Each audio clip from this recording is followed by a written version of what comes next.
All right, should we start? Let's go. Okay, welcome everyone to our first quarterly Interplanetary Initiative meeting for the year. I'm Lindy Elkins-Tanton. I'm the Managing Director and co-chair along with our President Michael Crow of the Interplanetary Initiative at Arizona State University. And it's been our motto for a long time since we launched in 2017 that everyone is invited all the time. And it's been a little bit hard to manage how to do that. And so we're just trying out this new thing where we spread the word wide and far that all of you are welcome to come and hear about what we're doing. So I'll give a little bit more of an introduction to what Interplanetary is today. But what you're seeing here today is not really a meeting that is specially created for outside attendees. What it is for us to update ourselves and everyone who's interested in all of our pilot projects and how we're doing as an initiative. So it's your chance to learn really what the initiative is about and also to receive a series of invitations for how you might want to be involved yourself. If I could have the next slide. A little bit of housekeeping. Good to know, as Abigail says. In the Zoom webinar format, as we are, attendees are not seen and muted by default. But there are going to be Q&A periods after each person's presentation. And so please submit your questions using the Q&A button. And we have, I think Evgenia is our dedicated Q&A watcher. And so we'll get as many answered as we can. For best viewing, please switch to Fit to Window in the upper right-hand corner of your video screen. And the webinar recording will be shared, and we're also live streaming right now as well. So thank you very much for joining us, especially those of you who are new to Interplanetary. Next slide, please. Here's our schedule. I'm going to give an overview, and we'll talk a little bit about, as I said, the broad mission and what we're trying to do with Interplanetary, and then I'll launch into some updates of new things that we've done in this quarter. We're going to introduce also our associate directors, which I'm very excited. We now have associate directors for this year. And just before that, I will be introducing our new advisory board. Very, very excited to introduce the advisory board. So these are two things that are new for this quarter. And then Evgenia is going to give an update on our Bachelor of Science degree program that we just launched in August. And then the real highlight of the whole meeting today is updates from each of the pilot projects. Some are new and some are ongoing. Next, please. So what is the Interplanetary Initiative at Arizona State University? Our mission is to build the future of humans in space and thus to create a bolder and better society here on Earth. And we've been massaging and experimenting with what exactly this means to us since we launched in 2017. And two aspects that have come out very strongly. One is the interdisciplinary aspect of this. This is something that ASU is remarkably good at and that we really want to capitalize upon in this initiative. And you'll see that in the pilot projects today. They're actually wildly interdisciplinary. And the second thing that's come along with that, and it's spread across all of our research and education initiatives, is the attempt to create new and better processes. I have this idea that to have the positive, fruitful, progressive future that humans should have, we need some better processes. And so I'll talk a little bit more about that going forward. But if you think about the idea that we're trying to create new structures and processes for a better future. Next slide, please. We have three high-level goals. The first is to envision and implement a new functional organization that brings together all space sector stakeholders. And we have this image that we just published actually this year, a couple months ago, New Space. We published an article about Interplanetary Initiative and what we're doing. We're trying to bring together private sector, government, and university expertise to drive our space future faster. And we have invented some new processes to try to make this work better, and we'll talk about one of them a little bit later. And the next goal is to form interdisciplinary partnerships that fulfill essential research needs for space exploration. And so we have about 20 external partners active right now. And one of the things that we're trying to do is figure out the ways that we can target what's needed to move forward in the most directed and efficient way. And one of those things is definitely to work together with partnerships. Next is to invent interdisciplinary educational programs that create the workforce of the future. A lot of education in higher education is aimed toward the discipline and not aimed toward life and the workforce. And so we've been working now for 5 or 6 years to invent and produce new ways to teach in the classroom that really bring the transferable skills that people need for the information age. And you'll hear more about this from Eugenia when she talks about the technological leadership major. We also have a partnership with Qualtech. We love this partnership.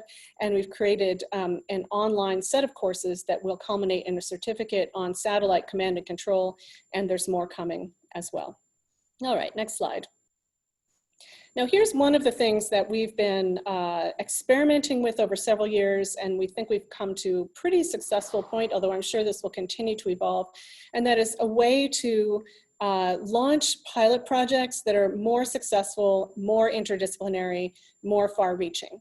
The traditional thing to do in academia and frankly elsewhere as well when you have seed funding is to request proposals. And that works really well in what I call the hero model of academia or the world. And this is where you have a mountain that's the discipline, and you have a person who stands on the mountain, and that person owns that discipline, is the hero of their lab, the hero of their process. And then they have their next idea and they bring it forward as a proposal. What we wanted to do was crowdsource goals and crowdsource steps toward those goals so that we could be more efficient in building out the landscape of new knowledge. So our process is to brainstorm the biggest questions. The first time we did this was in January of 2017. What did we have, 50 or 60 people in the room? And we invited everyone. We had faculty and staff and students from all across the university. I don't know how many different units, many. We had people from the community. We had people from corporate partners, all in the room. And we asked, what are the most important things that we need to answer for our positive human space future? And we brainstormed these questions that filled the whiteboard, 3 panels of the whiteboard, and then we voted, all out loud, raising our hands, arguing about stuff, consolidating questions. And we picked the 10 that were the most highly voted. And then we invited people to volunteer into teams around the question that most inspired them. And then those volunteer teams sat for an hour and decided on what 1-year milestones could we set to make progress toward answering this question. And ideally, these questions are big. They're too big to be answered in your year or in possibly your career. But how do we make fruitful first steps toward them? Then find out what other disciplines we need on the team, and then choose a leader. And so choose a leader doesn't come first in this process, it comes 5th. And then we send away that team to make a budget and a plan. And if they come back with their budget and their plan, and then we select them, we give them seed funding, and we put them under professional project management. And that's Abigail Weibel, who is actually running the slides today. And so this is not a common kind of process in academia. And I was really worried at the beginning that everyone would run screaming and just hate it. But that is not what's happened. It's been very successful. And it's exciting to keep experimenting and seeing how we can build more and more fruitful and effective teams. Let me go to the next slide. From 2019 to 2020, just this last fiscal year, we ran 12 pilot research projects with 15 external collaborations and about 100 active team members. Our seed funding for those 12 projects was about $200K, and they managed to bring in external seed funding about $2.1 million. So in the last fiscal year, we've been very successful. Overall, I think it's also been successful from 2017 through 2020, which is how long we've been doing this experiment. We've spent $850K in seed funding that has resulted in $5.9 million of external funding coming in.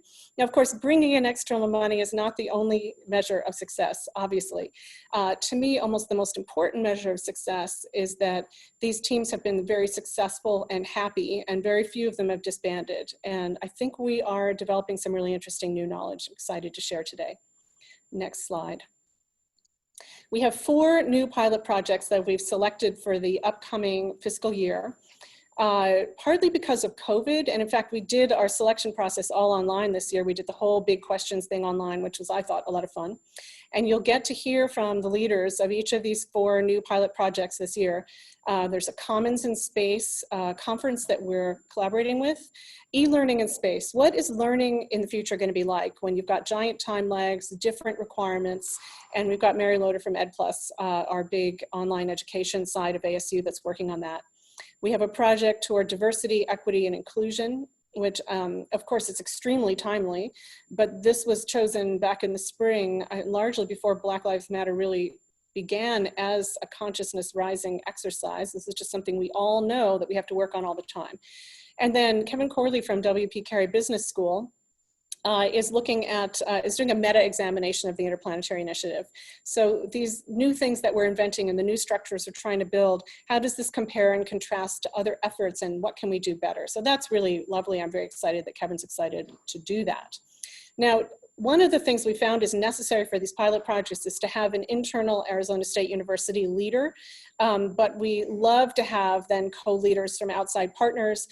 We look for broad interdisciplinarity across the university and also collaborations outside with the other sectors that we mentioned earlier.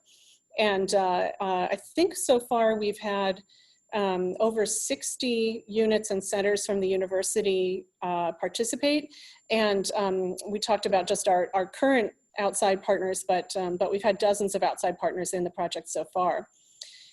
Interplanetary Initiative, you might have gathered so far, does not come from a single unit. It doesn't come from a science unit or an engineering unit. It's a pan-university initiative.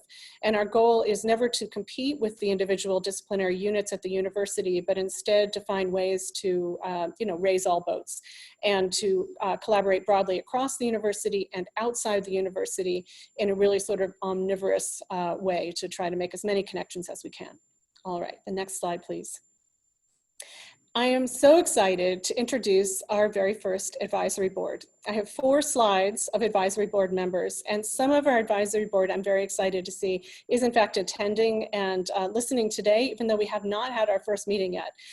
This board is going to really help us brainstorm our way forward in this innovation space that we're trying to discover and explore right now. And so I'm going to give a very brief introduction to each one, and I want you to see how we've tried to create an advisory board that mirrors our wishes for interdisciplinarity, for cross-sector collaborations, and also for diversity. So I did this alphabetically, but I'm very excited to say Lisa Callahan from Lockheed is joining us on the board.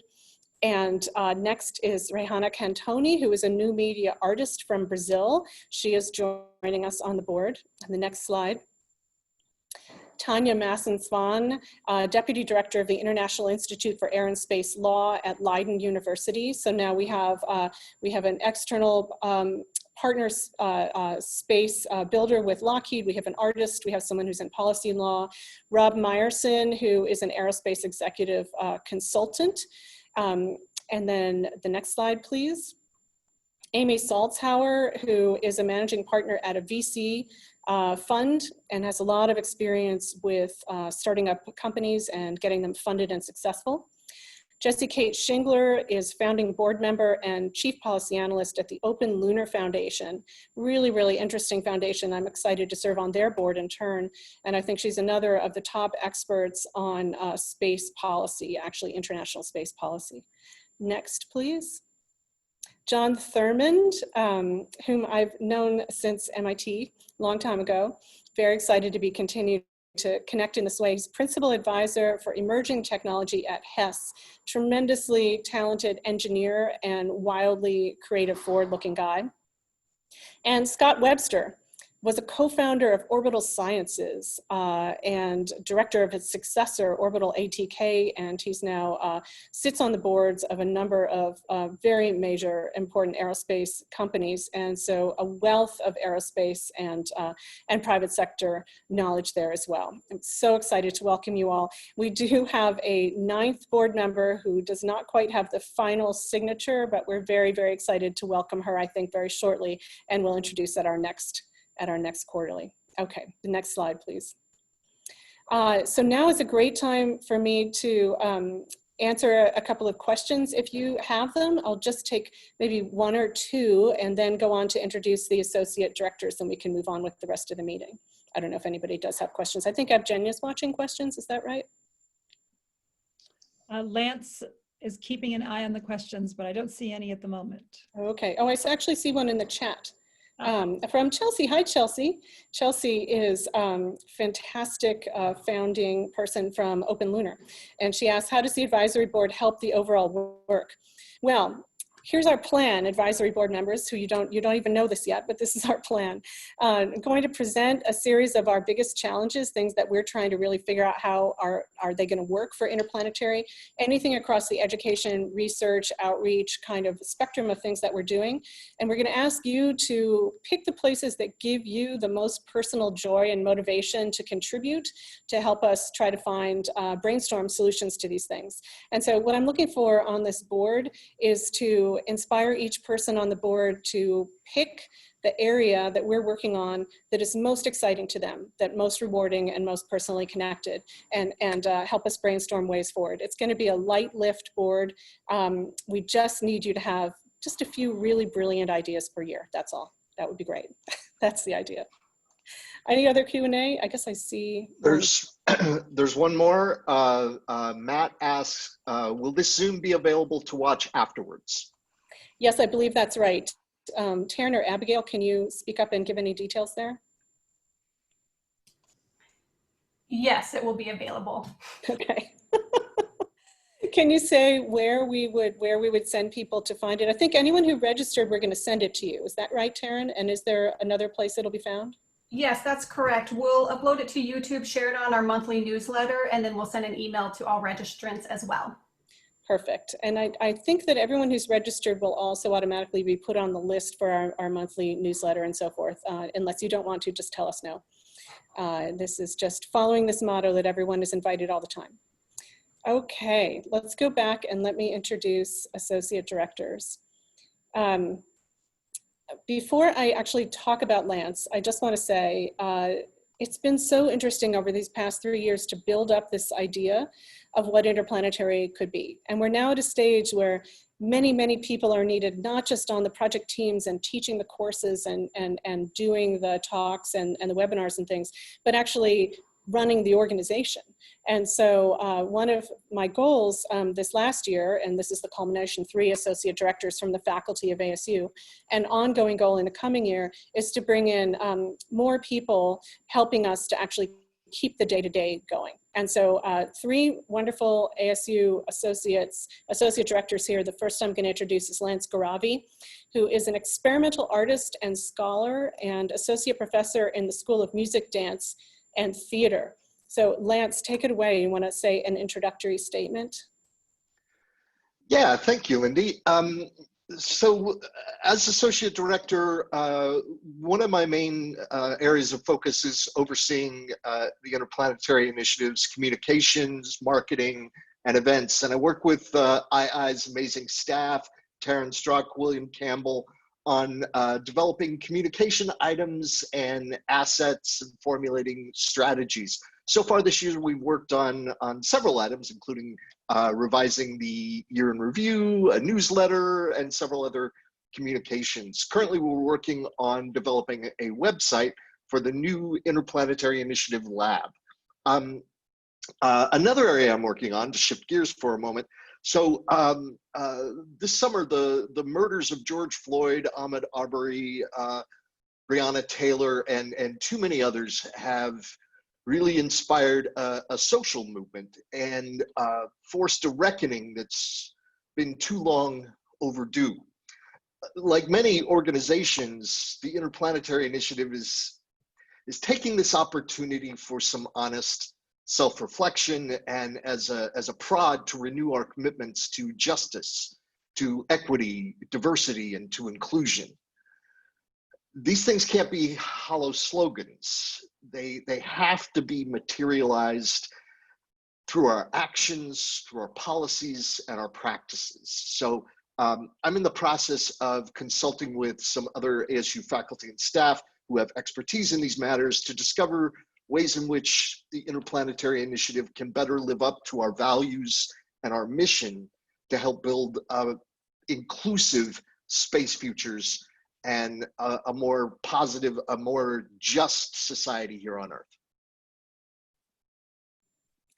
I do kind of feel like we could just close the meeting there, but we're going to carry on with those inspiring words. We're really serious about this, and one of the areas we're working hard is to try to bring in more women to our technological leadership program. Evgenia and I, you'll hear a lot more from Evgenia about this, but she and I were the originators of this degree before many, many other people joined. It's a huge group effort. So we were a little bit shocked to discover that the name of it appears to have a gendered ring, technological leadership. And I fight back against that entirely. And we intend to make sure that everyone knows that they are so welcome and will thrive in this major. All right, next is Danny Jacobs. I love this picture. Danny Jacobs is a cosmologist studying the early universe. He's an experimental physicist working on the detection and characterization of 21 centimeter fluctuations in the early universe. I invite you to engage with him in a conversation about the 21 centimeter signal because it's something else. He's an assistant professor in the School of Earth and Space Exploration and the science lead of the HERA mission. And so Danny, I think you have your own slide to talk about the Interplanetary Lab because his main job has been designing, overseeing the build out, and now populating our brand new lab space. Yeah, I did. Yeah, threw together a slide. There it is. Right. So the lab is one of one of the major activities outside of the pilot projects and the major.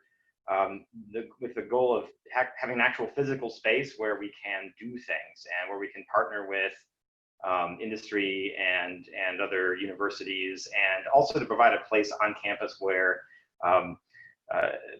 different labs and different people can come together to do things. So, you know, if we're trying to get outside of this sort of top-down model and do some interesting cross-pollinated things, you need a space where everybody can kind of keep their stuff and, you know, do things that don't overlap with their other sponsored projects. And so what you're seeing here on the left are some pictures. So the lab is in Sun Devil Hall. It's on Tempe campus. It is those of you that have been there know Sun Devil Hall is a gymnasium with some offices and things. What you're seeing there on the left, bottom left, is the way it looks now. A year ago, it was the boys' locker room of the gym. It's been gutted down to the dirt and up to the ceiling and replaced with about 5,500 square feet, I would say, or so, of really cool space. So there's a collaboration area that's also got sort of designed to encourage hanging out. There's a kitchen and stuff like that, which is not so great in the pandemic era, but will be soon someday. And then there's an electronics lab, which is quite large and has a lot of stuff in it already that we've been trying to stock up. So the lab itself opened about sometime in February. So we've been building for a year before that, and just recently, like literally today, we moved our vacuum chamber in. So you can see that this is a picture I took yesterday where we were sort of halfway through the process of moving this thing from my own lab, where I've been sort of holding on to it, to the II lab. The goal is to have a place where there's a hard core of really talented students, both undergraduates and graduate students, who are really supported to do interesting work, both, you know, directly satellites, you know, stuff like that, space, but also other things that maybe are interesting to our pilot projects, and are available to our partners and to do projects that they might find interesting. And this is also a way for external partners to really look carefully at, you know, maybe take a longer view on recruiting. So we've taken some interesting donations of old equipment, and if you have things that you don't want anymore, we have places to take it off your hands. Right now we have we've just completed hiring our first our second batch of students, actually, second batch of people to actually do things. We got started with a really outstanding managing engineer, Jaime Sanchez de la Vega, who can't be on right now because he's managing another project that's happening. And now we've hired another 5 students who have backgrounds in embedded systems and software engineering and robotics and just all the kinds of things that you kind of need to do a good job of things. And additionally, we have students that come in for credit or just volunteering because they're excited. And so the students that are on the payroll help manage the lab and sort of keep things on track, and sort of we call them the lifeguards. I think some of them are on today. Today for many of them is their first day. So welcome to any of you that happen to be on. And that's way longer than Lance went, and I will stop it there. Text me with questions in the chat. Thanks, Danny. That was fantastic. We are really excited about this lab. It's most unfortunate that it launched right before COVID hit. It makes it really difficult to work in here. I'm sitting in the lab right now. I'm sitting in that co-working space. And 5 minutes before we went live, Danny Jo came in and said that they've started to pump down the chamber. And so the vacuum chamber is in place and being tested right now. So that's fantastic. All right, let's go to the next. And the third associate director is Evgenia Shkolnik. She is an astrophysicist. She works on exoplanets and stars. She's associate professor of the School of Earth and Space Exploration and PI of the Sparks mission. And Evgenia is going to introduce herself and her work with Interplanetary. She's going to then talk about the technological leadership degree and kick off then the segue into the pilot projects report outs. And I will check back in at the end of the meeting. And so take it away, Evgenia. Thanks, Lindy. Hi, everyone. Good to see some of you and even just to see the names of those of you participating. So yes, I have been part of the Interplanetary Initiative from the very beginning, it seems, I think, or at least close to the beginning. And it's been an honor to be building this up with all of you. I have been leading the exploration learning section of the Interplanetary Initiative for the last couple of years, but now that Lindy has created an associate directorship structure, I have become an associate director, but really focusing still on exploration learning and the technological leadership program. So I do have some slides. We'll run through them about 5 minutes or so, and certainly there'll be time for questions. So if you have questions about this new leadership, technological leadership degree, by all means, type them in. Okay. All right, so I am talking on behalf of Lindy and Josh. So Josh Thompson, is he online? I don't know if he can show his video. Josh, are you there? So Josh is our academic success coordinator, and we have lots to thank him for. He's talking to all the students regularly, keeping them engaged, marketing, helping us with the marketing, and getting them on track with our degree. So the degree, as Lindy said, is because it's part of the Interplanetary Initiative, but it is not really just from the Interplanetary Initiative. It's many parts of the university coming together. And the 4 pillars are shown on the next slide. If you could go to the next slide. These are the 4 pillars of our degree. So we're working on thinking classes. So these are inquiry-based learning classes, making classes. So these are hands-on creative classes, either in the space direction, so doing space and aerospace engineering, or in the design group with the Herberger Institute of Design. We also, of course, require foundation classes, which are the traditional courses like English and calculus and computer programming and physics that you would require in any Bachelor of Science degree. But because we are a workforce-facing degree, for those of you who know, right, we are trying to produce learners who will have the skills that the workforce is looking for, specifically problem-solving skills, critical thinking skills, research skills, motivational skills, leadership, team building, those kinds of things. And we want them to practice that as part of the degree, which is why they're required to do 2 summer internships. But the other thing that the 2 summer internships also allow the students to do is to complete this entire degree in 3 years, which is, I think, spectacular, and there should be more undergraduate degrees that can be scrunched into 3 years, saving people time, getting them out into the workforce faster, and of course, tuition dollars. So we heard, so those of you who've been part of Interplanetary for a long time have heard about the thinking courses where we do a lot of inquiry-based learning and about the making courses. I don't have time, unfortunately, to discuss them in detail, but by all means, ask questions or reach out later about it. And then the next slide, please. And so even though Lindy and I cooked this up with great support from the university, which was, I couldn't believe the encouragement and the support that we received from across the board, from the students to the deans, all the way up to the president. And so we have now involvement from many different schools across ASU. We have 17 courses offered this fall. And what I mean, when I say here first month by the numbers, it's really just been 1 month. We've been working on this for 2 years, but it finally launched this semester at the end of August. So we've only been up and running for 1 month, and we are running both online and on ground simultaneously. We have 30 students currently enrolled, and a big thank you to Josh Thompson for helping us with all that. 14 on ground, 16 online, and of course it's growing as word spreads and people are starting to understand what we're really trying to do with the technological leadership degree. It's really the degree of the future in many, many ways. And we have all these, there's a list of the different schools at ASU that are participating here. I won't read through them all for you. But if you go to the next slide, please, Abigail. We do have a steering committee here of people who are helping us build the courses, including assessments, something I think, Lindy, you said earlier. We really want to know how we're doing. So we are assessing our degree at every level.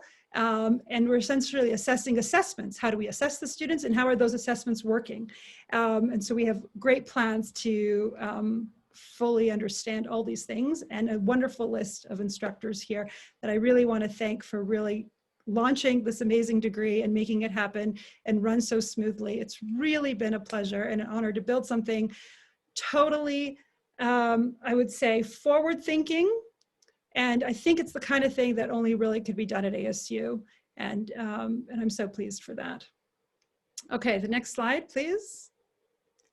And as I said, that even though I've been spending a lot of time on the technological leadership degree, we still go back to our exploration learning roots with 2 workshops a year, as we've been doing all this time for the last 3 years. And the latest one in the last quarter that we had was held on July 21st. It was called Practical Solutions for Exploration Learning Online, and it was really quite timely because all of a sudden, as you recall, on March 15th, we all just went online and we had to teach online, and we're all still teaching online, and our kids are still online. And so getting exploration learning and our creative ways of learning online was the focus. And these presenters are on the next slide. You'll see them. These are the presenters that spoke, and we had a wonderful showing. It took about an hour and a half. And for those of you who were not there, but would like the video of it, it was recorded, and Taryn can post it in the chat or in the Q&A, and you can have access to the whole workshop as well as the Dropbox folder with all the resources. So if you missed it, it's there for you. And looking forward to next year, the next slide, please. We are going to run another exploration workshop, but now focusing specifically on the making courses, hands-on courses that are delivered online, because this is hard, right? It's hard to do. And we want to do it well, and we want everyone to do it well, not just in the technological leadership degree, but also as many people as possible who want to join in. So stay posted. If you stay on the II mailing list, you will definitely be hearing about this for spring 2021. That's it for me. Thank you. Yes, there's questions. If you have questions. Yeah. A couple of questions. Melissa asked, can the technological leadership major be done entirely online? Yes, the goal is to have both a complete on-ground and a complete online degree. I mean, that's happening now. Lindy is teaching online. I'm teaching on ground, synchronously and asynchronously, and so it's happening right now. Another question. Wait, can I just, let me just interrupt, sorry, and just add to that. I want to make sure people know it's not just Evgenia and me teaching, but all the courses for the major, every single course for the major is going to be or is currently available online. And so people enrolling for the online major take all the courses online. Right. Michael has a question. He says, I don't see any industry people involved in the curriculum. How do you know you are teaching what the industry needs? Well, we do have a steering committee, a wide-ranging steering committee. We do have internships, so there are industry partners who are going to be taking our students on. Lindy, do you have more to say specifically? Yeah, I would add that part of the motivation for the design of the degree was a wide review of all of the surveys of employers, what they're looking for and what universities are not providing from every source that we could find. And then we also passed the curriculum by a number of different executives, mostly at aerospace companies, actually. Now, this is not an engineering degree, right? You don't come out with an engineering degree. We have different goals. We want to teach people how to be problem solvers and how to be forward thinking and how to understand how they know something, work in teams. And so we think that we're hitting the mark as far as we can know right at this moment, but we will continue to improve and experiment forward. Right. There's one more question I see, Lance. Oh, yeah. Melissa asks, how do you get on the mailing list? Maybe Abigail or Taryn can put that in the chat. If you registered, you'll be put on the mailing list. And if you didn't register and you'd like to be on the mailing list, just contact us and let us know.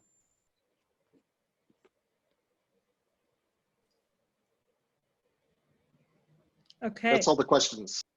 Thank you. Thanks, Lance, for moderating. Appreciate it. All right, so now we get to dive into our interplanetary project updates. This is my personal favorite part because they're such creative and innovative, exciting things to be shared. So Mary Loader, I believe you're up first. Okay, well, lovely. There will be time for Q&A if you just put them into the question, into the Q&A box. Thank you so much. All right, so I'm Mary Loader, and I have the gratitude of leading the e-learning in space planetary initiative first pilot, where we're going to be exploring the needs of space experiences when it comes to e-learning and what that means and what are the limitations. And I am so lucky to lead a team of amazing individuals. And if we wouldn't mind going to the next slide, we'll look at the core team.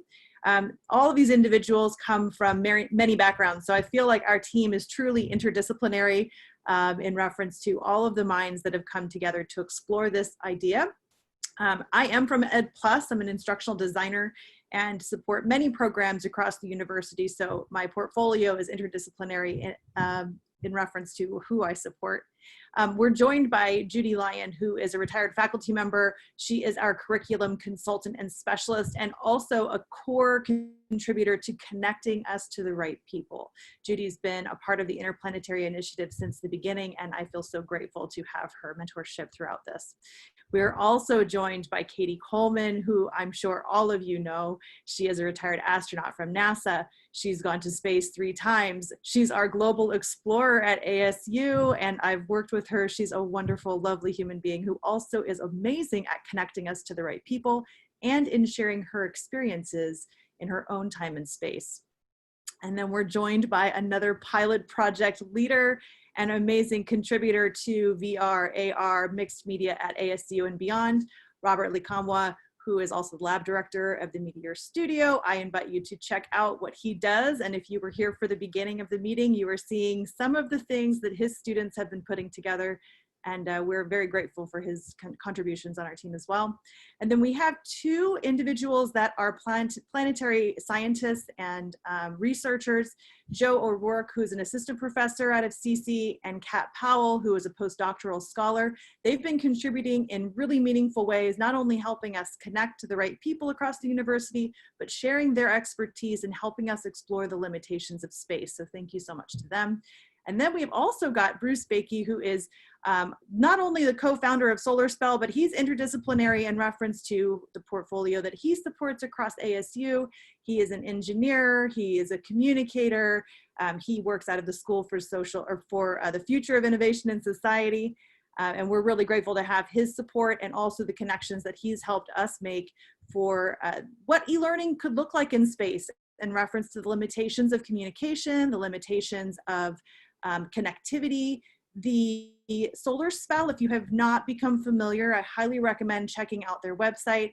It is a solar device that creates a closed network of communication, and the content is curated very intentionally for the individuals that are using those SolarSpell devices, and they're portable, so it's potentially a good fit for an e-learning experience in space. And then we've recently been joined by an undergraduate student. She is a computer science engineering or systems engineering student, an amazing communicator. She's helped put these slides together, so thanks to Tina for that.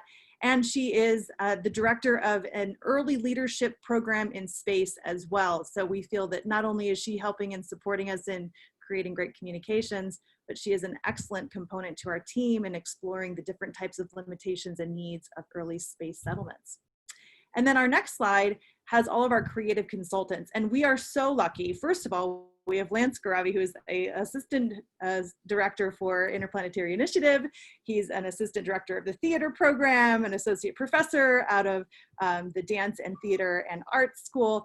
And then we also have him specifically contributing as a consultant for Port of Mars. We've been lucky enough to be gifted with this platform to use as our needs assessment. It's instead of doing a world building exercise, we chose the world that they have already built, using the constraints of Port of Mars and the kind of ideas that come from creating characters out of Port of Mars to help us design what our early settlement participants might need. And then we have Ed Finn. Ed Finn is an associate professor out of the School for the Future of Innovation in Society and also out of the, I believe it's Arts, Media, Engineering. Please correct me if I'm wrong in the future there, Robert. I know you're in the same program. He's also the director for the Center of Science and Imagination and the academic director for Future Tense, which is an amazing partnership that's going to help us tell stories about how these e-learning experiences could transpire and the type of experiences we need to think about supporting in the future. And then we have our team of librarians, and we have so many different types of assistance through the SolarSpell curation team, and in addition to the engineering and entrepreneurship teams, the health sciences, and then social sciences, because we know that the individuals living in these settlements are going to have all types of needs when it comes to learning, be it formal and informal. Okay, so let's get into what we are doing with the actual initiative itself. So within the pilot, our goal is to explore e-learning in space, and the project is going to explore not only the methodologies, but also the resources that are needed, the limitations to accessing certain resources, the delivery systems, and the technology that'll be advantageous to provide these e-learning experiences in space. The reason we need this, well, because these space missions are going to increase in length and duration. So to support human development, to support knowledge and curating experiences that are intentionally there to support every individual and any kind of outcome needed is a really important thing to start thinking about now. We have some assumptions in place. One, that we have the right people to create the deliverables that will make individuals who need to be interested in this space interested now, so that we can plan ahead and be ready to support the social and emotional and physical needs of early planetary settlements. And to define our success, we're going to tell some stories about what we've found out. We're going to share the findings of the formal and informal needs that we have determined will exist in these imaginary spaces right now, but in the future we know that they will be needs, and we'll be able to meet them successfully. Okay, the next slide is kind of taking you into the ideation stage of our project. So our goal is to provide an optimum learning space environment in space. We're going to explore some delivery systems. So we're very lucky to have the SolarSpell team as one of the baseline things that we can use as a delivery system. We're going to explore the technology, thinking about the time delay, thinking about the needs for communication on planet, off planet, between planets. We're going to think about the methods of needs as well. So using an exploratory format, we're going to be doing a needs assessment of these characters that are being built in Ed Finn's Prototyping Dreams classroom.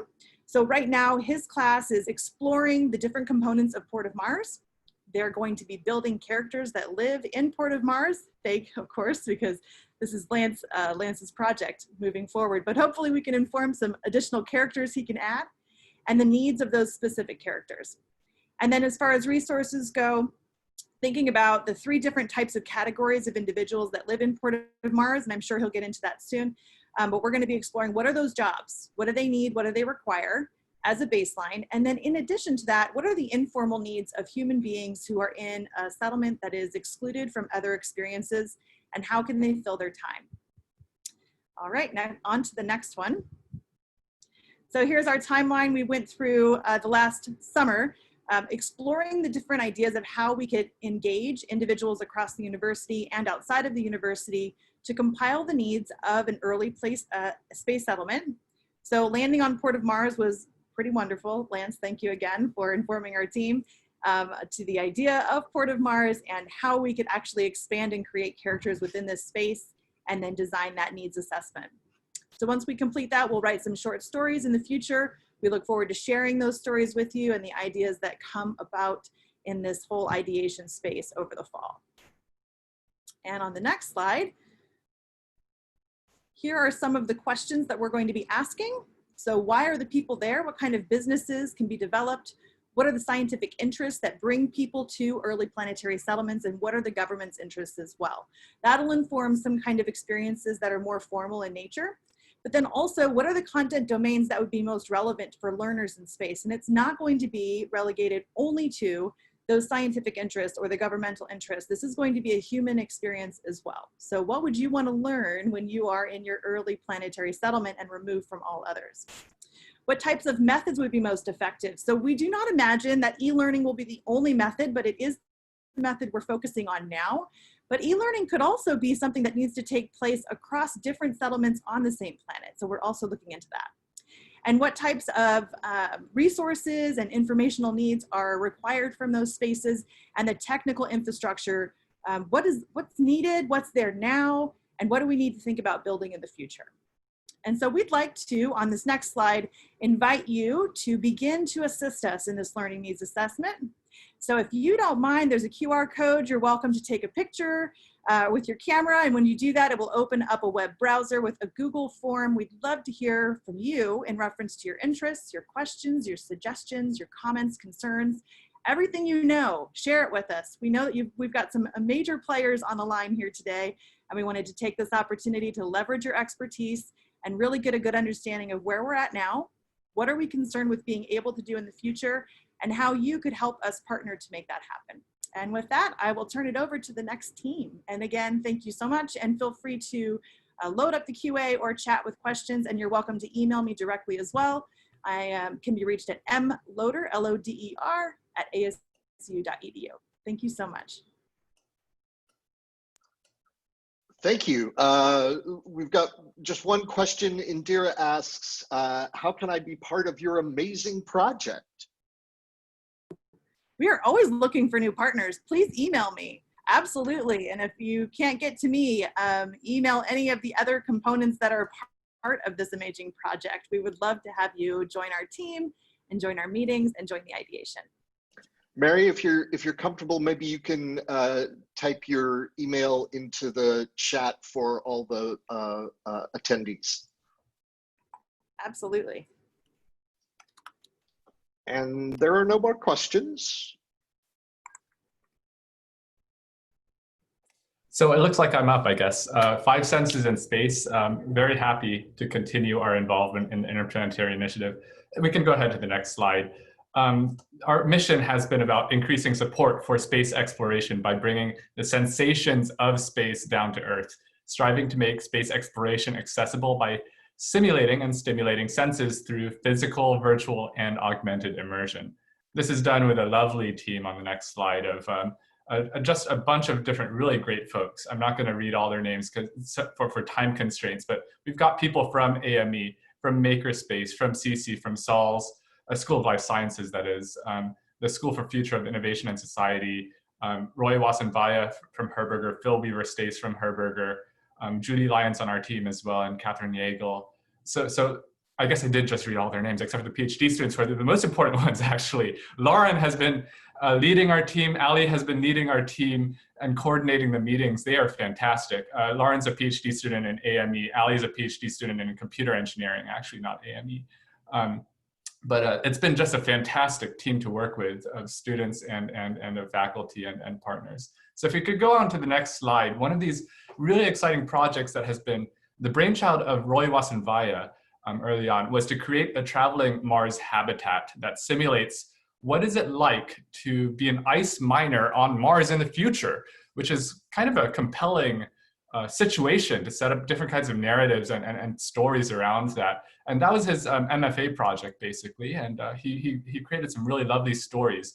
It's a physical trailer, actually. That's why I have this icon of a trailer there.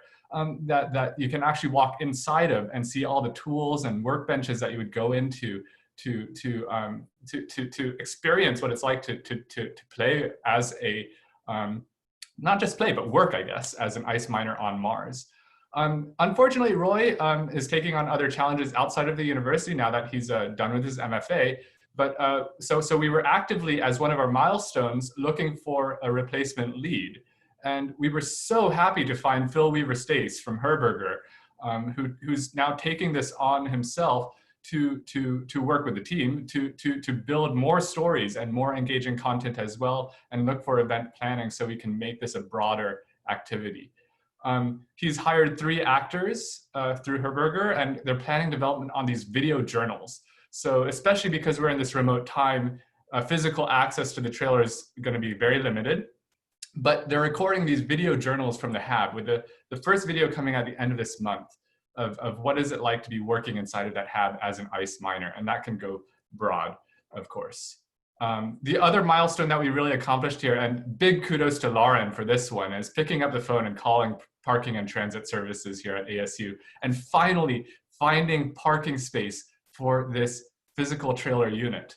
You may not think that's a big deal, but we've been, for those new here, but literally every single quarterly update, we've been saying we're looking for parking, we're looking for parking, we're looking for parking, and Lauren has found parking. So it costs money, no problem though, we've got budget for it, but it's on campus, and there's ample space there for development and events as well. Now, it's not like centrally located, but that's okay. We really needed a storage spot, so now we've got one. And as you can see, there are other team members and have been facilitating different brainstorming, and they've got an array of different kind of thoughts of what we want to do with events here. Take it to science centers, take it to schools, take it to industry events as well, and just stimulate people's imaginations everywhere. So that's the Traveling Mars Habitat project. One of the other projects that we've got going on, if we could advance to the next slide, is the Smell Engine System. And this has been a collaboration with Brian Smith from the School of Life Sciences and Christy Spackman from the School for Future of Innovation and Society, both intensely smell experts. They really understand the space of olfaction from different perspectives. Brian from the perspective of insects, actually, and how they navigate with their smell. But also how humans also perceive smells. And Christy from the sociological understanding of why smell matters and how that influences, well, society at large. Ali, the PhD student on this project, has been working with Rick on building this smell engine system, actually, which is, and they're inching closer and closer to the day that we can have user studies. COVID had us have a serious setback. But in the meantime, Ali's been making the system very robust through a robust virtual and physical integration. We've already got IRB approval to get started on this. We've got real-time plotting capabilities so we can know what the olfactometer is doing. Olfactometer is something that actually generates smells. I know the word meter there suggests it measures, but actually apparently in the literature, this is something that measures out smells. So you can think of it like a measuring cup, I guess. In any case, Ali's big task was to integrate this into VR settings, and he has a manifold control of the olfactometer, so valves that turn and generate different programmable scents. It's not just releasing perfumes, it's actually based on smell science, synthesizing different odors that are representative of when you go closer or farther from different smell sources, how to represent that authentically and properly. We've purchased a photoionization detector. Its abbreviation is PID, but there's so many different things in this world that have that same acronym. So I write it out there as photoionization detector, but it measures, now this is actually a meter of olfaction, of what are the gases that are coming out of this. So we know that they are safe, we know that they are ready and appropriate, so we can measure the output of our system as well. So we've ordered it, it's on its way, so we can validate Ali's construction. And then right after that, we're ready to pilot on user studies as well. And so Christy and Brian are active on the recruitment of users as well. So if we could go to the next slide here, we've got actually a video of Ali demonstrating some of the virtual capabilities here through the, it's a bit technical, but the bar charts and line charts that you're seeing there are basically showing that the valves will be turning, different odorants will be composing the synthesized odor as you move closer and farther from that tree and from different trees. So based on the spatial propagation models that we have of how smell propagates through space, which Brian Smith and Rick Gherkin, again, are experts at that. So we're using their models and we're putting that into the virtual world. So you get this authentic understanding of what it's like to move around in these smells. Now, for those of you who are new, how does this connect to the 5 senses in space, right? The idea is that we also want to represent space environments, including cabin environments of what does it mean to smell a dangerous odor and how to react to that very quickly. Also, how do we stimulate ideas of what it's like to walk on Mars or walk on Venus and understand you don't want to smell phosphine, right? Because you die, but you might want to smell something that's related to phosphine and understand what that sensation would be like. And that kind of analog is something that the smell engine can provide as well. So yes, and if we go to the next slide, this is another active project that we've got going on. This is a collaboration with, well, actually Catherine Powell is a part of our team. So she is a CC postdoc working with Phil Christensen, and her expertise is on understanding orbital data that comes back from these instruments that are orbiting around Mars. What Lauren Gold, the PhD student on this, and Ali have been doing has been constructing a virtual reality environment to sense what is a pixel like that comes back from an orbital instrument. Because right now they just look like 2D images that are on your screen. And actually that doesn't give you a great understanding of what that data actually means and is. So they've created this virtual environment so you can actually see what a pixel looks like in space and get a feel for how large one spectral pixel looks. And we'll have a video on the next slide that will show that. But before we get there, Lauren has done an extensive, not extensive enough yet, but she's gone out to talk to a lot of different planetary scientists about this at JPL, at WashU St. Louis, at NAU, at ASU, and put this in the planetary science hands and have conversations with them about how they would use this tool and what are the different ways that it could help them with their missions of understanding what's in this data. And so we've been submitting papers along those studies as well. Rejected from IEEE Viz, no problem. We submitted to IEEE VR, so it's under review. We'll see what happens, you know. We've submitted it to NASA PDART program for additional funding as well. We'll see what happens there too. But the next steps are also to enable multi-user functionalities and additional orbital data sets so you can see how these all integrate and play together. But I think best explained for this project is the video that comes next. On the next slide, please. Spectral data from scientific instruments on Mars helps us understand important questions about Mars. What is Mars made of? What was water on Mars like? What can these things tell us about evidence of life? Visor allows you to completely immerse yourself in the rich scientific data gathered by NASA instruments on Mars and orbiting Mars. You can walk over the Martian terrain, following the path of the Curiosity rover, and perform scientific analysis with spectral comparison tools that aid in answering some of the most important questions about Martian geology. Visor uses 3D terrains created from images captured by the Curiosity rover's cameras, chemical data captured by the rover's instruments, and spectral data from the PRISM instrument on the Mars Reconnaissance Orbiter, orbiting 300 kilometers above the surface. Immersion into this data allows you to not only get a real sense of scale, but develop a better understanding of where data from the different instruments overlap. We envision that Planetary Visor can be used not only for scientific data analysis, but also for education and outreach to inform the general public about science and bring the excitement of planetary science and space exploration to all.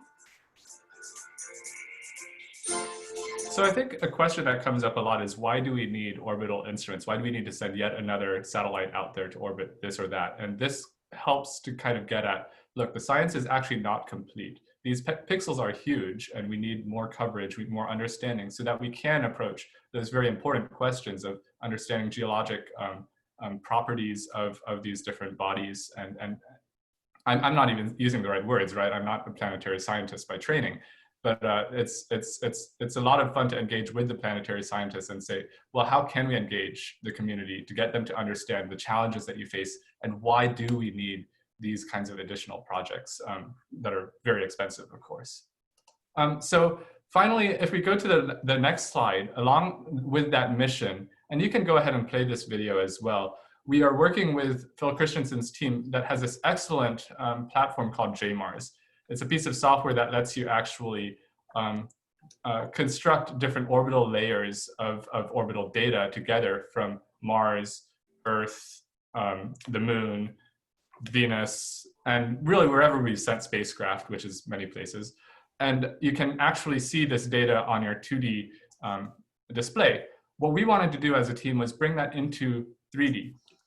And the main purpose for wanting to do this through augmented reality, so you can see it in your space, you can walk around it, is so that we can enable planetary scientists to tell their stories through Twitter.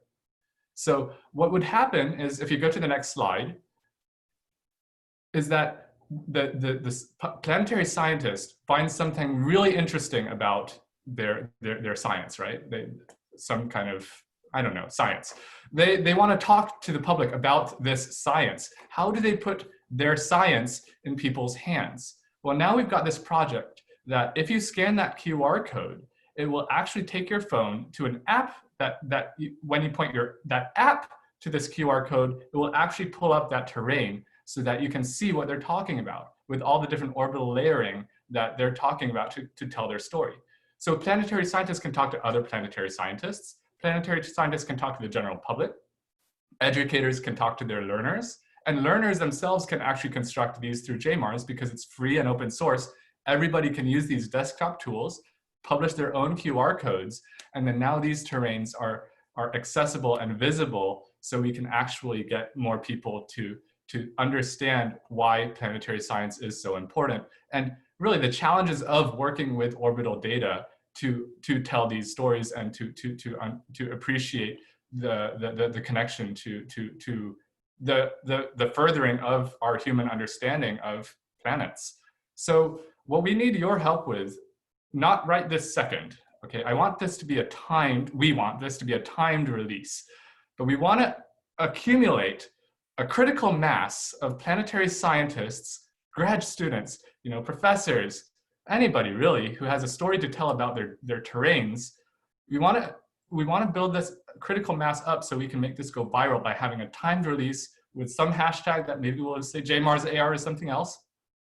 And with all of these QR codes out on the web through Twitter, I expect that we'll have a virality going among the planetary science community and hopefully outside of the planetary science community as well. So we need to engage with all of our public planetary science communicator experts, reach out to them on Twitter, and we'll set a date maybe 2 weeks from now to say, our software is ready, let's make this go large, and let's make this really happen. So that's what I'm hoping to have pushed out from this, but this is a really exciting project among all the other projects as well. We're all really excited to see what comes next. All right, thank you.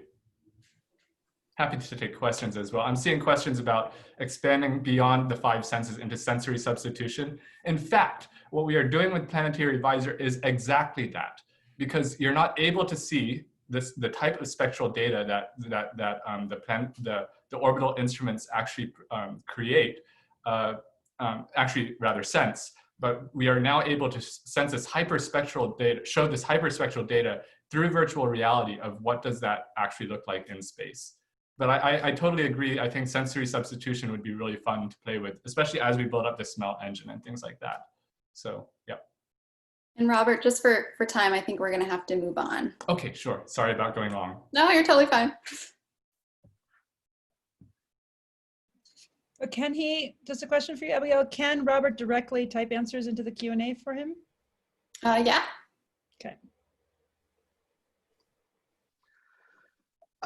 Great, thank you, Abigail. So getting to space, let's face it, getting humans to space is really hard. It's maybe the biggest, most difficult, most dangerous challenge we've tackled in the history of our species. So it requires a lot of resources, money and people. And so one of the recurring questions the Interplanetary Initiative has asked since its inception is, how do we galvanize public support for human space exploration? Look, we need compelling narratives to power and sustain the mission of making us an interplanetary species.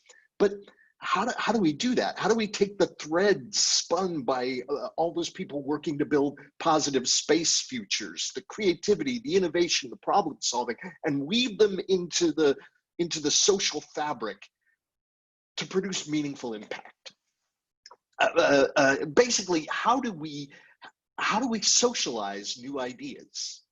Well, of course, art, law, religion, but those are the solutions of previous eras. This is the 21st century. Now we make podcasts. So the Interplanetary Podcast features innovators and thought leaders in conversation about designing the future of humans in space. The podcast has a couple of goals: to become a leading and accessible voice advancing the conversation on human space exploration, and to promote narratives of positive and inclusive space futures. Some key messages of the podcast: that the future of humans is as an interplanetary species, that the challenge of building such futures requires interdisciplinary effort, that space is for everyone, and basically a celebration of the people in working in the area of space exploration across private enterprise, university, and government. My background, my foreground even, is as a theater artist. And one of the most important jobs, if you're a theater director, is casting the right people. Next slide, please. It's casting the right people. If you do that job well, everything else is so much easier. Now, I don't want to brag, but I hit this one out of the park. We have an amazing team. Andrew Maynard is a well-known physicist and author. Katie Coleman is an astronaut and a bona fide American hero, and maybe the only space podcast host who's actually been to space. Both are just brilliant and ridiculously charming. All of the on-air talent, including someone who's not in this slide, professional Martian Tanya Harrison, are verified Twitter accounts, blue checkmark elites, okay? All their work is mastered behind the scenes by Steve Christensen, our immensely talented veteran sound designer and engineer. So, our goals. We will be, one of our goals is to partner with a major media outlet. And we're currently hammering out the details of an agreement. I'll talk about it in a minute. And right now we're working to revise and the format and develop a guest list. Next slide, please. I think we should be on the next slide. Yeah. So we're partnering with a major media outlet. We're working to revise our format and develop a guest list. And in preparation to launch a season of 8 episodes early in the spring. Next slide, please. This is just a slide to say we're on budget, which is always good, makes project management folks happy. Next slide, please. So our biggest risk. We were asked to talk about the biggest risk. Our initial idea with this podcast began really as a pretty humble affair. we're planning on focusing mainly on the work of people inside the Interplanetary Initiative, as well as other researchers working at ASU in the area of space exploration. And we really hope to, reach maybe a few hundred people or maybe 1,000 listeners. But now, as I suggested before, we have the opportunity to partner with a major media organization. What this has meant for us is that we have to rethink what we're doing. We have to think bigger and design a podcast whose scope is beyond the work that we do at ASU. The partnership is going to enable us to reach an audience several orders of magnitude larger than our initial plan. So we need to revise our focus and our format, broaden our scope, and appeal to a wider audience. That is the challenge. That's the risk that we're wrestling with now. Next slide, please. So they also wanted to talk about us to talk about something cool, and we have something cool. So last fall, as we were in the initial stages of planning our humble ASU-centric podcast, someone must have leaked word of our plans because we were approached by Slate Magazine, one of the leading producers of podcasts and one of the first media organizations really to fully embrace and develop the media of podcasting, the medium of podcasting. They're as I'm sure you've heard of them, national media organization, and they wanted to partner with us to produce the podcast and host it on their platform. So I've just recently met with the president of Slate and several of his creative and administrative staff. We're working on ironing out the details of the agreement. And I'll tell you, Slate is really excited about this partnership, and so are we. Slate's podcasts are regularly among the top 5% in popularity of all podcasts. So even if we were among the more modestly successful of their offerings, Interplanetary Podcast is situated to be the biggest public-facing effort of the Interplanetary Initiative, reaching many thousands of listeners per season and amplifying the reach and the impact of the Interplanetary Initiative's mission. Last slide, please. So we're just really excited about the stories we have to tell. We're thrilled about the prospect of learning from our guests, and just really passionately curious about the questions we'll be exploring. So be sure when we launch to find us on Apple or Spotify or wherever you get your podcast, download, listen, and subscribe, and recommend topics to us or guests. We're really looking forward to launching in the spring. Thank you. I'll take any questions. There's one in the Q&A for you. Yeah, so Julia asked, I teach astrobiology to middle school students, and they are very engaged and simultaneously curious and concerned about the future of space exploration, as well as our fate as a spacefaring civilization. They worry about space junk, lack of research in genetic modification, plans for spacefaring humans, AI in space. Would you be interested to interviewing children and learning about the dreams and concerns of this generation? I love that as an idea for an episode. Yes, please get in touch with me, because we would love to interview them and take their questions. And maybe what we can do is have a panel of scientists and people from the industry responding to questions from middle schoolers. That would be amazing. Please get in touch.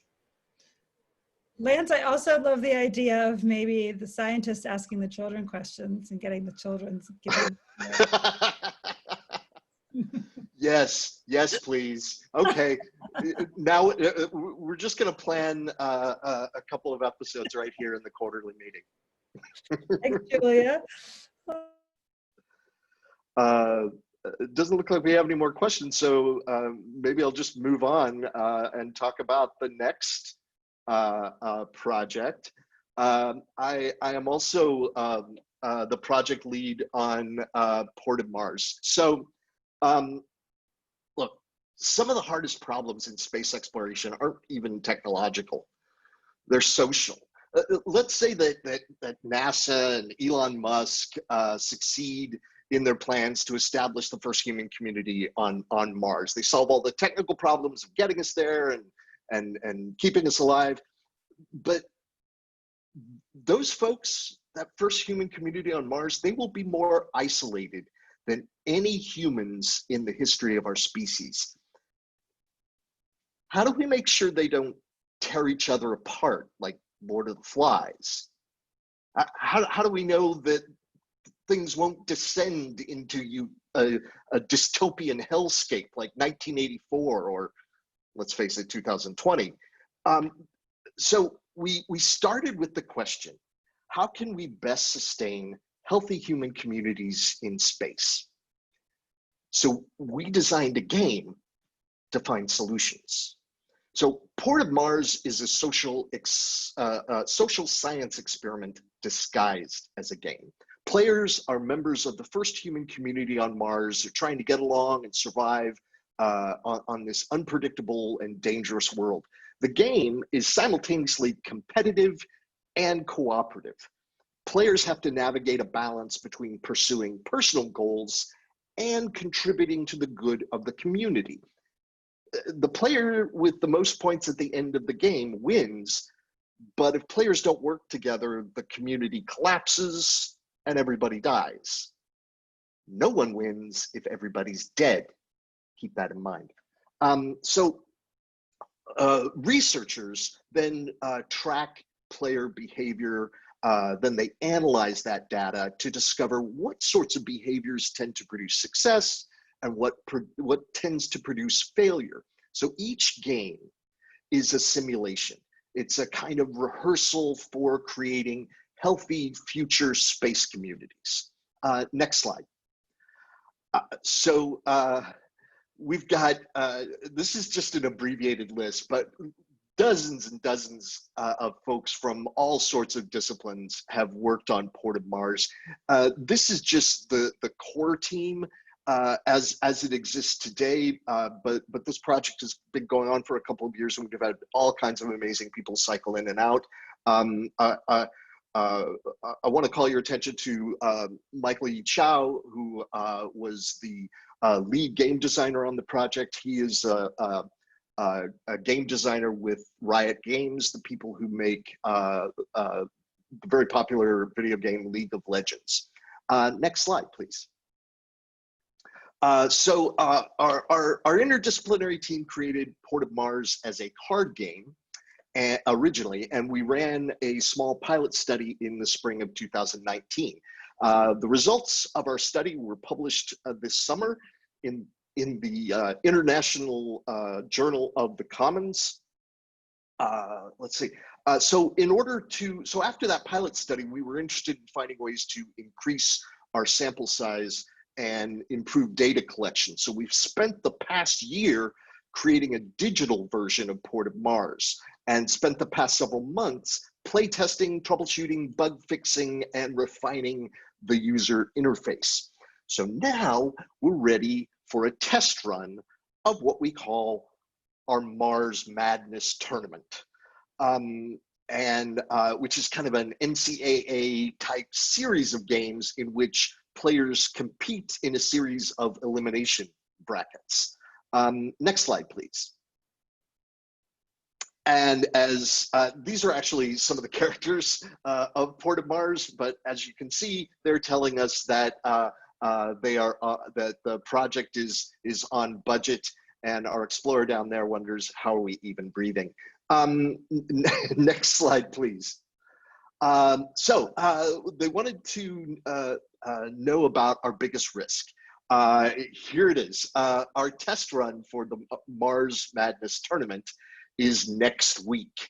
This is our, we're trying out our model here. We're inviting a few dozen ASU students to participate, to test our software and the logistics we put in place. We're a little nervous, but super excited, so wish us luck. Next slide, please. Okay, they wanted us to show something cool. So here is a screenshot of the Port of Mars interface. This is the dashboard that people see during the game. So you see over here on the right, there's a Mars log that logs everything that's happening during the game.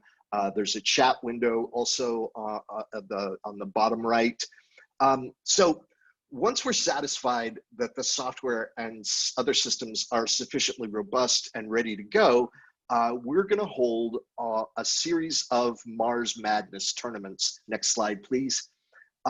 In the fall of 2020 and spring of 2021, with hundreds of players. And we hope if you have students that you'll encourage them to participate in the tournament. After the tournament's complete, we'll analyze the data we collect, see what we learn, and share the results with relevant fields and stakeholders. So our game presents what social scientists call social dilemmas and collective action problems. And these scenarios, these terms describe scenarios in which the whole community benefits if everyone makes certain choices. But those choices may be difficult or they may be costly, and that may discourage some people from acting to benefit the community, especially when they don't know the kinds of choices that other people are making. So, for example, in our current situation, practicing social distancing produce benefits for everyone by reducing the risk to public health. But on the other hand, for a lot of people, it can create really painful hardships personally and financially. So, like a lot of research in space exploration, Port of Mars produces knowledge useful here on Earth now. The global effort to combat COVID-19 presents a lot of difficulties, exactly like the ones we're investigating. But the thing is, our present challenges aren't distant like a future human community on Mars. They're not abstract like that. They're the kinds of moral choices we all are facing on a daily basis. Choices that are intimate, choices that are personal, that are life and death. There are jobs, our health, the well-being of our nations, our communities, our families. So with every game that we play, the Port of Mars team is searching for effective ways to meet these kinds of challenges on Earth and in space, now and in the future. And that's what we're doing with Port of Mars. We're not just thinking about the future, we're rehearsing for it. Thank you.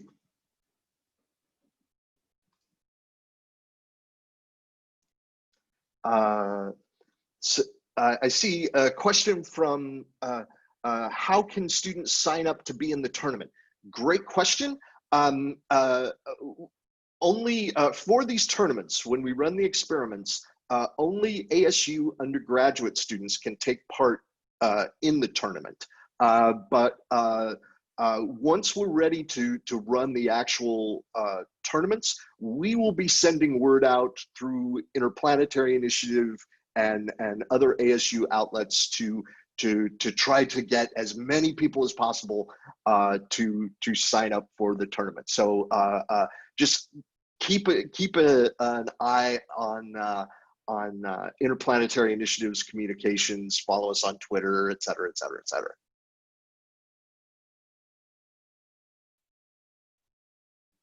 Okay, doesn't look like there's any other questions. Let's do it. Thank you.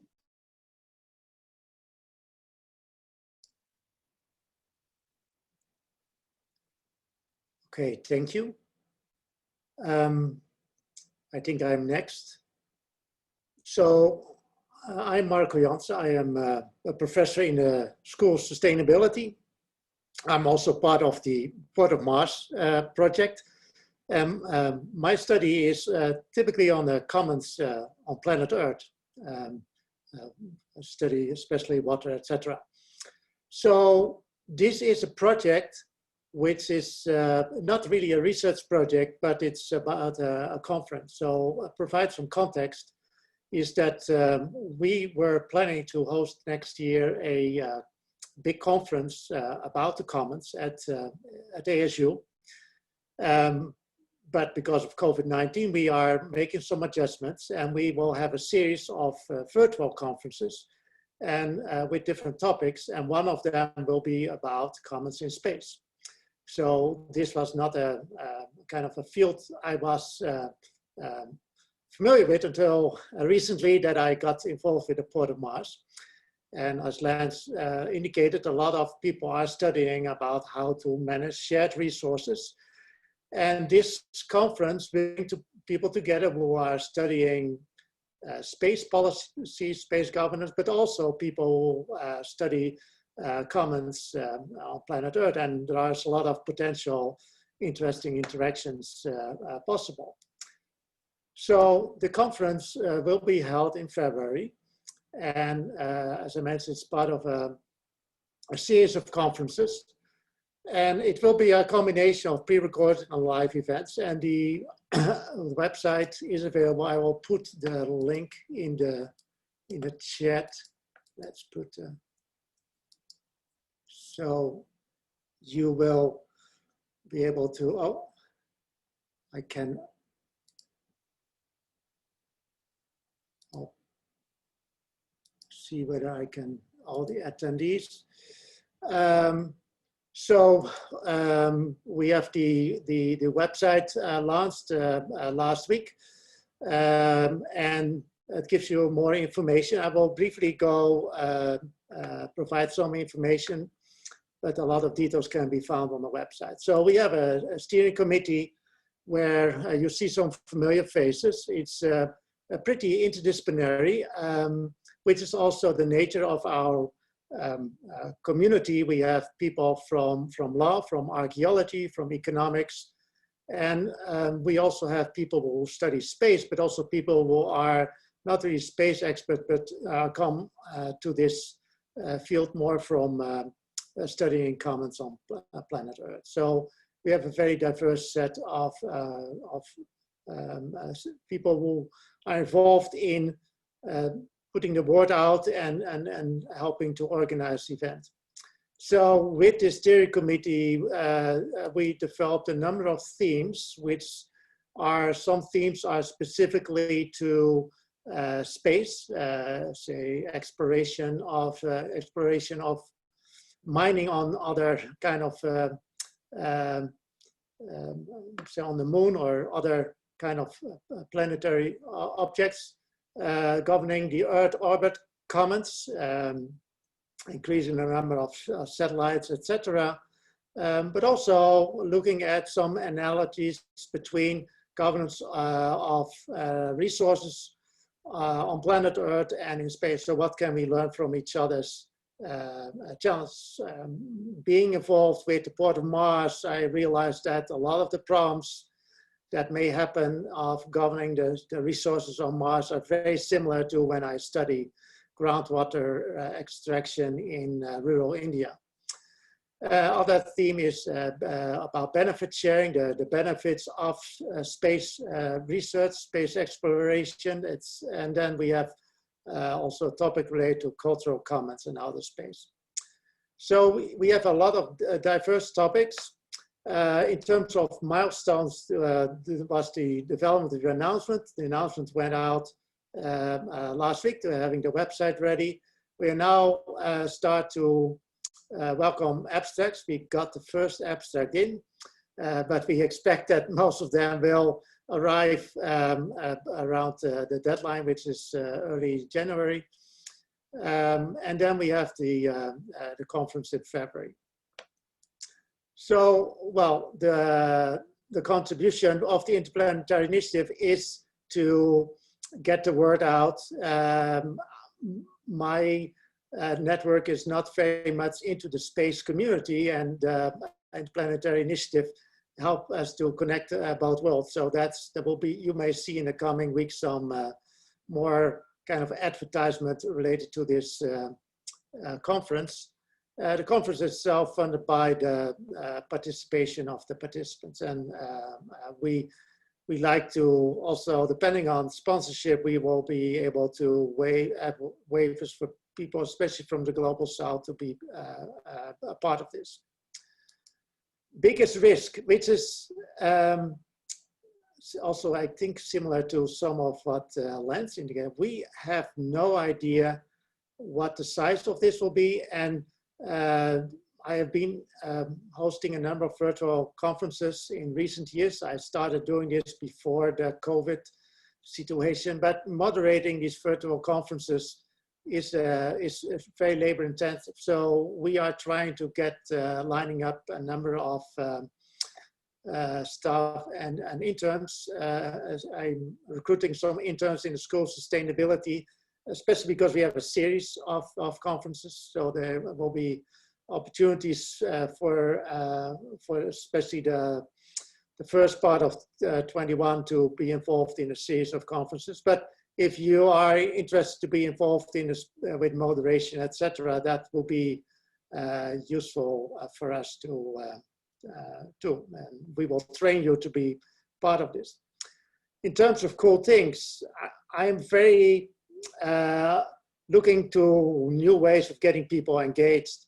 And so we have a lot of opportunities here. Of course, we will have the Port of Mars part of it that participants could play in the Port of Mars. I would like to be able to have a field trip. So we normally with these conferences, when we do it in person, we have field trips. And I was looking forward to have this conference and have a kind of experiencing people involved in some experience of field trips to Mars virtually. So I hope that we can do something like that too. And I should check with Robert about what might be possible in a virtual conference like this. And so we are looking for other kind of ways to have collaborative activities. So one of the benefits that we have for this topic is that President Trump put the topic on the agenda. In spring, there was a presidential declaration that outer space is not a global commons. So now a lot of people are interested in this topic in the space community and also in the commons community. So one item is that to write a declaration about outer space as a global commons. So if you want to be involved, you can contact me, and of course submit your abstracts by January 15, and we have our abstract. More details you can find on the website. And if you have questions, let me know.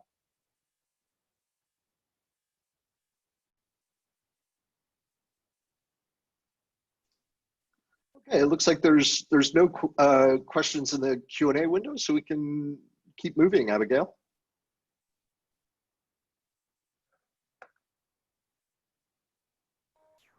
Hello, everybody. My name is Wyatt Lupton. I am currently in my final semester of my master's degree at the Thunderbird School of Global Management. And next slide, please. So we have a good team. We have Madison Borelli, who is a student at CC, who's recently joined our team and is going to provide hopefully be a research assistant with us in the spring. Hannah Pinard, who works at, or has formerly worked at the Johnson Space Center in Houston. Gilles Doucette with Spectrum Space Security, which is a company operating in cybersecurity in space. Derek, also from Thunderbird, is leader with Thunderbird for Good. And then Nick Shivka, who is bringing in a lot of really useful perspectives, also integrating the perspectives of Native people into this project. So next slide, please. So I'm glad that some of the other presentations were able to go ahead of us, because this project really does fall in line with sort of the other objectives as far as informing the public about science, getting people engaged.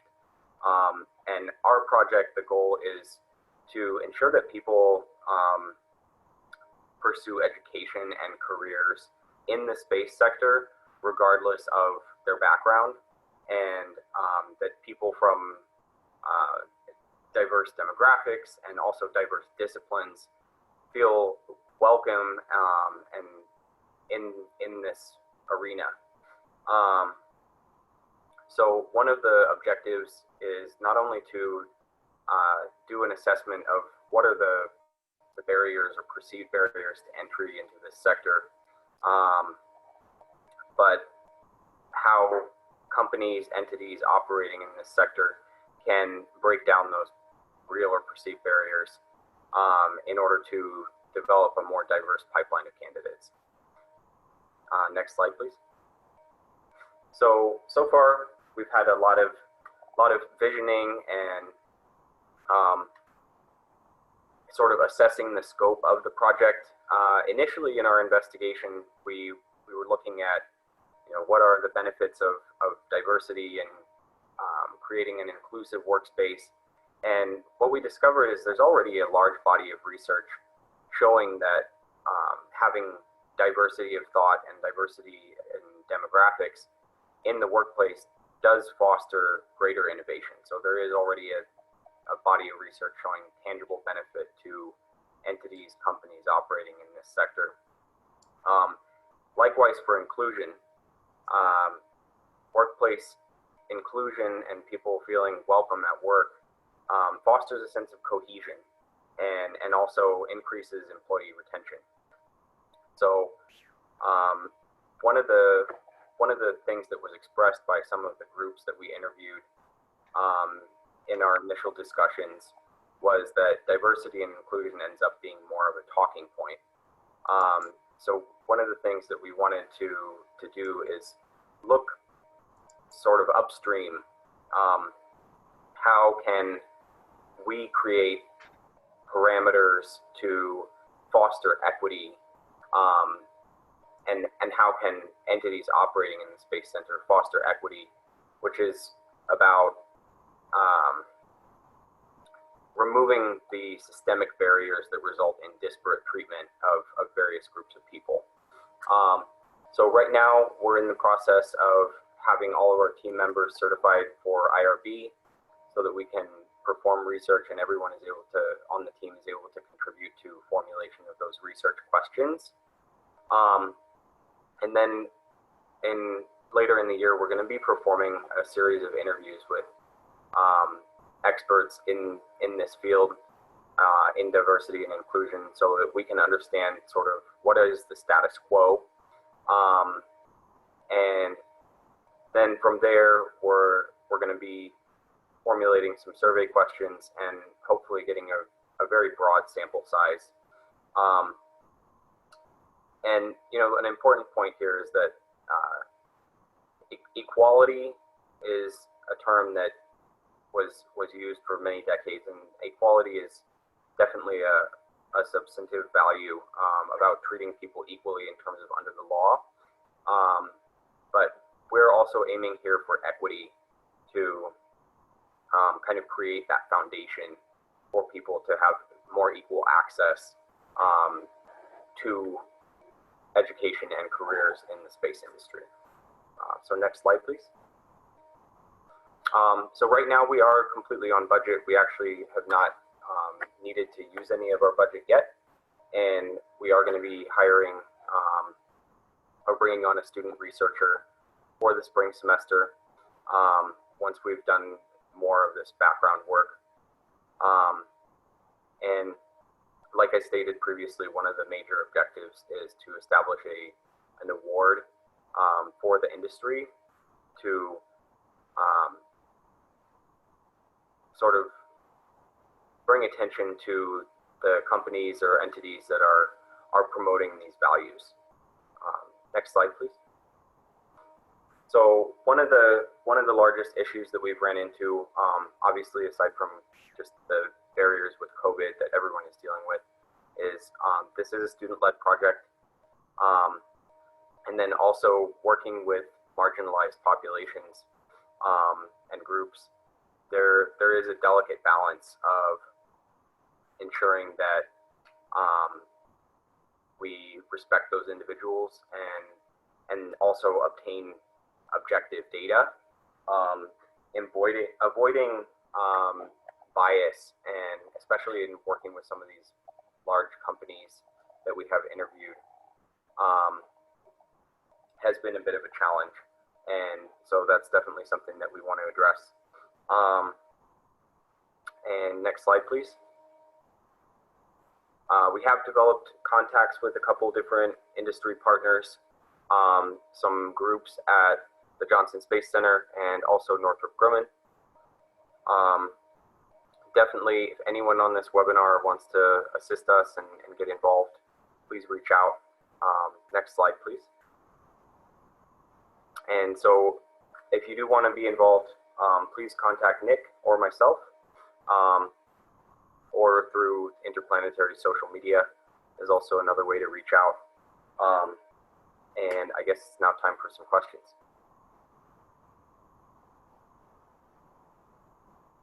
Okay. Doesn't look like we have any questions at this time in the Q&A chat, so we can keep moving. Let's move on. Hi, everyone. My name is Kevin Corley. I am a professor in the W.P. Carey School of Business in the Management and Entrepreneurship Department.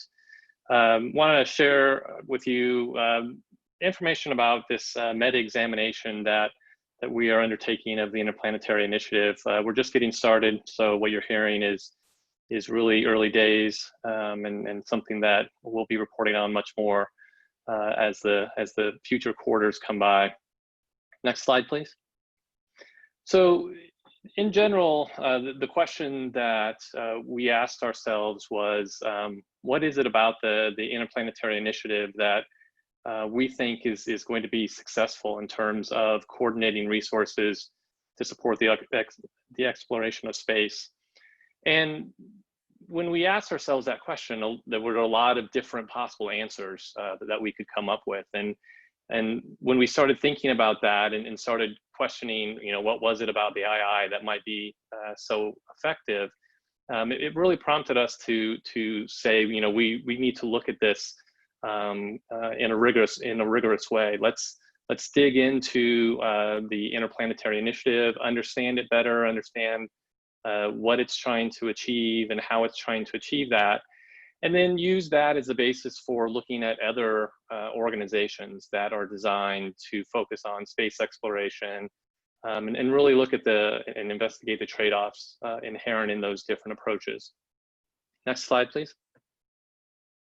Right now, there's three of us, myself, Timmy, and Dan. Timmy is a assistant professor in the School for Future of Innovation and Society, as well as has a courtesy appointment in the Sandra Day O'Connor College of Law. Dan describes himself as a retired management consultant and a citizen scientist. He's actually very, very active in a lot of things on ASU, especially having to do with ASU's Global Dryland Center. So I appreciate both Timmy and Dan joining me on this project and helping me with it. Next slide. At this point, we have three major milestones that we're trying to achieve, really focused on collecting data about the II and then collecting data about other organizations beyond ASU. We've already started doing some interviews within Interplanetary Initiative. This is something that takes a little bit of time. We're going to be reaching out to a number of the project leads, a number of other people who've been involved with II over the course of the past 3 years to talk to them, get their perspective on what the II is about, why it's what its approach is, and why that approach may or may not be working. The second milestone that we'll achieve is a complete survey of the nonprofit space organization environment. So one of the things that was interesting in starting to dig into the II and these types of organizations was no one has really done a good job of mapping the neighborhood of nonprofit space organizations out there. And so one of the things that we're attempting to do is to put together that map and really understand what the nonprofit realm looks like within the space exploration community. Nonprofits aren't the only organizations that we're interested in, but there's actually a lot of people who have looked at the for-profit and the government space. And so we see the nonprofit space is a nice addition to that. And then the third milestone involves us actually completing our external interviews. So we'll be talking to members of these other space-related organizations, both nonprofit and profit and government-based. We'll be talking to partners of the II and really trying to get a sense of how outsiders look at us, as well as how they look at what they're doing and what they're trying to achieve. Next slide. So like I said, it's early days. The ways that you can help us, obviously, if you're a member of Interplanetary Initiative and would like to participate in our interview process, please let me know. We're also constantly on the lookout for these nonprofit organizations that we can add to our community map. It's surprising how many there are. Some of them do a really good job publicizing themselves, and some of them don't. So if you're a member of a nonprofit space organization or want to find out more about what we're doing there, you can also reach out. And then finally, if you know of, if you have your own prior work experience in any for-profit space-focused enterprises or government entities, let us know. We would love to talk with you and get your sense of what the space-focused community is all about and how II might fit into that. Thanks.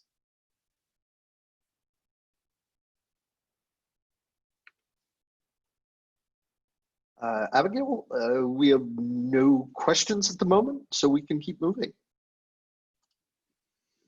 Great. Hi, everybody. I'm Jake Penholster. I'm the ASU project lead for Earth Operations Center. I am an associate professor in the Herberger Institute for Design and the Arts and the director of an emerging media and extended reality technology center that is opening in downtown Mesa in several years, or a year and a half now. We can go to the next slide. Currently the project manager in order to drive this forward, I am not the person who conceived of this idea. It originated about 5 years ago at a conference, in a conversation between David Newman, who is a former deputy administrator of NASA and the current Apollo professor of astronautics and aeronautics at Massachusetts Institute of Technology, and Alex McDonald, who is NASA's chief economist, and they are still deeply engaged in the project as kind of guiding lights and creative directors, among other things. We also, as apparently 50% of all Interplanetary Initiative projects are required to involve Robert Lecamois, have him as our ASU technology director, which will become evident why in just a moment. And then we have a kind of assistant project manager, Phil Weaverstace, who's part of his responsibility is coordinating some of the overlaps between multiple VR related projects that are going on in the II at the moment. And then finally, one of our major contributors is an incredible emerging graduate student from the MIT Media Lab named Ishwar Ananda Padmanabhan, who is an extraordinary thinker about kind of got engaged in this topic through DEVA about a year and a half ago, and then did his thesis on some related work, which actually is one of the reasons why we've retooled the project this year. So we can go to the next slide. The conceiving project, the conception that originated with Alex and David's conversation was partially based on the kind of visceral impact that being in NASA's Mission Control Center has on both researchers, but also and team leaders and so on, but also on the general public, the kind of power of that space to kind of see everything at one place. And also the need for a kind of space like that for the Earth. Like if we're going to consider ourselves pilots and mission control operatives of the spaceship Earth, then we need a space that's going to help us exchange information, to make an impact on those who make decisions, and to have a way of seeing all of the relevant data about the Earth and its systems represented in one place at one time. So the original concept, and actually still very much in action, was for a physical space located in Cambridge. So the project of for Interplanetary Initiative at ASU was to help prototype that space, develop an effective scenography of it, and then also to test out different ways of using it as a collaboration space, which are some areas where I come into play. And the final space and product, no matter which, for that outcome, was defined as being a dynamic and effective research collaboration space, being visceral emotional effect, but also to enable through innovation and display and UIX design new insights into Earth systems. And then COVID happened, and also we were having trouble figuring out how to prototype a space like this. How do you really give people the impact? It wasn't originally a VR project, but between those two factors, it rapidly kind of took a left turn and went in that direction.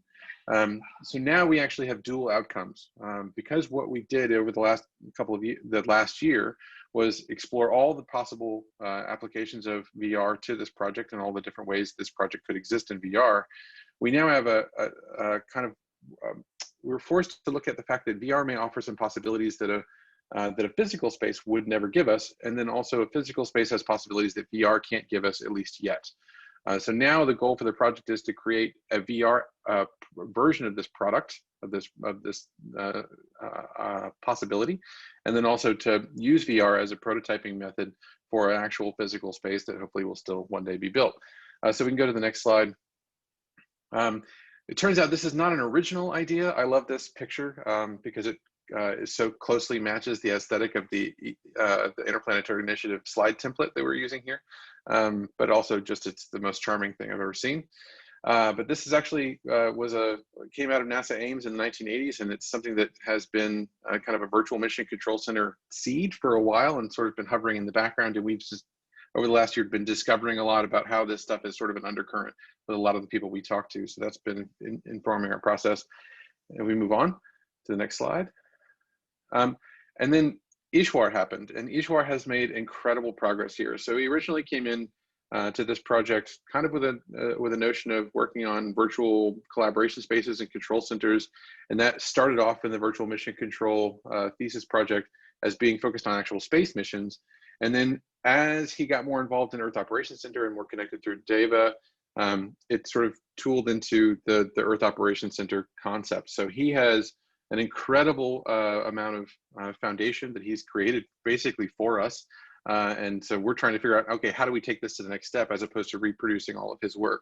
So if you go to the next slide, he's got many different ways of looking at data involved in the Virtual Mission Control Center, one of which is a kind of 3D table where all the attendees, which is a multiplayer space VR, can all walk around the space and look at the same 3D models together. Next slide. And then in general, that's in the middle of an otherwise kind of hangar-like space, because in VR, it can be as big as you want it to be. And so the kind of traditional large screen, the dashboard, look for the overall mission, and then lots of different workstations that can be spaced around the room. We'll probably use something like similar to this for the VR version, because the space doesn't matter.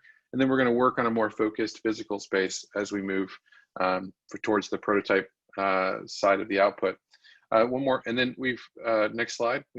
We've also, and you've seen this piece before in this presentation, so I won't belabor it, but connecting through ASU Meteor Studio and Robert Lecamois and Ali's work to all the things that are already going on with using VR. We have a lot of things that we can leverage and actually just port directly into some of the work we're doing at the Earth Operations Center. So a lot of what we've been doing, aside from dealing with delays in COVID and organizational management, has also been just staying on top of all the opportunities that already exist. So how do we get the project development rate to catch up with all the things that could possibly go into it and probably should go into it?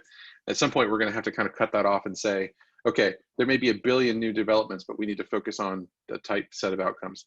With that in mind, next slide. Our outcomes for this year.